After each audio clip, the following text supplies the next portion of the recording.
ஸ்ரீ லிங்க புராணம் 29ஆம் பகுதி. பரமன் பார்வதிக்கு கூறிய யோகம். தேவி கேட்டுக்கொண்டபடி ஈசனார் கைலையில் ஒரு நாள் அவருக்கு யோகம் பற்றி எடுத்துரைத்தார். யோகம் 5 வகைப்படும். இறைவனை தியானித்து அருமறை மந்திரங்களை ஜபிப்பது மந்திர யோகமாகும். தூய மனதுடன் ரேசகம் பூரகம் செய்து கும்பத்தில் ஆன்மாவை நிறுத்துவது பரிச யோகம் எனப்படும். உலகில் அனைத்தையும் மறந்து உள்ளத்தை ஒருநிலைப்படுத்தி உள்ளத்தில் இறைவனை காண்பது பாவ யோகமாகும். உலகம் வேறு தான் வேறு என்ற பேதமின்றி உள்ளும் புறமும் தன்னையே காண்பது ஞான யோகமாகும். ஜோதியாய் நிர்மலமாய் ஆனந்தமயமாய் பழுதில்லாததாய் ஆதியாய் உறையும் பொருளை அறிவது மகா யோகம் எனப்படும்.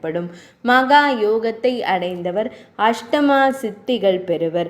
யோகத்தில் அமருபவர்கள் முதலில் அயனையும் அரியையும் பக்தியுடன் தியானித்து வணங்கி பின்னரே மகேஸ்வரனை பற்றுதல் நினைக்க வேண்டும். இவ்வாறு தான் பெற்ற உபதேசத்தை சனத்குமாரர் வியாசருக்கு தெரிவிக்க அதனை அவரிடமிருந்து சூதர் அறிந்து கொண்டார்.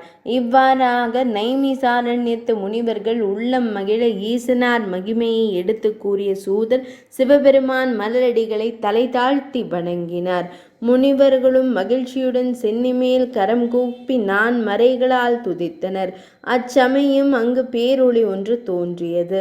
அதனிடையே மலரோன் மலர்ந்த முகத்தோடு முனிவர்களுக்கு தரிசனம் தந்தார். லிங்க புராணத்தை கூறியவரும் கேட்டவரும் கேட்கச் செய்தவரும் சிவலோகத்தை அடைவர் என அருளினார். இப்புராணத்தை படிப்பவரும் கேட்பவரும் கொடும் பாவங்கள் நீங்க பெற்றவராய் சிவலோக வாழ்வை பெற்று பேரின்பம் எய்துவர். 29ஆம் பகுதி நிறைவடைந்தது.